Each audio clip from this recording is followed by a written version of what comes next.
আসসালামু আলাইকুম রহমতুল্লাহি ওবরাকাতু। মুসলমান পোলট্রি ভাইদের জন্য আমার আন্তরিক সালাম। আসসালামু আলাইকুম। অন্যান্য জাতি এবং বিধর্মীদের জন্য রইল আন্তরিক শুভেচ্ছা ও অভিনন্দন। যারা পোলট্রি সেক্টরে লেয়ার মুরগির লোহার খাঁচা তৈরি করেন তাদের জন্য স্বল্প খরচে আছে বাঁশের খাঁচা, লেয়ার মুরগির বাঁশের খাঁচা। যারা স্বল্প খরচে লেয়ার মুরগির বাঁশের খাঁচা তৈরি করতে চান তারা স্ক্রিনে দেওয়া নাম্বার থেকে যোগাযোগ করলে লেয়ার মুরগির বাঁশের খাঁচা তৈরি করতে পারবেন। যারা স্বল্প খরচে তৈরি করতে চান লেয়ার মুরগি, তাহলে আমাদের মিস্ত্রির সাথে যোগাযোগ করলে স্বল্প খরচে পেয়ে যাবেন লেয়ার মুরগির বাঁশের খাঁচা। আসসালামু আলাইকুম আঙ্কেল, আপনার বাসা কোথায়? আমার বাসা রংপুর গাইবান্ধা। একটু স্ক্রিনের দিকে তাকান, দিকে। এখানে কোথায় আছেন?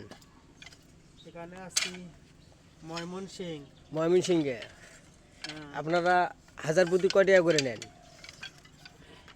হাজারে নেই, একদম খরচ গারাস্তর, খাওয়া থাকা গারাস্তর। আর এখন 27,000ও নেই, 28,000ও নেই। এটা হচ্ছে স্থানভেদের দাম পরিবর্তন নাকি? সুপ্রিয় খামারি, যেনারা কাজ করতে চান স্ক্রিনে তো নাম্বার দেওয়া থাকবে, নাম্বারে যোগাযোগ করলে আপনারা স্বল্প খরচে লেয়ার মুরগির বাঁশের খাঁচা তৈরি করতে পারবেন।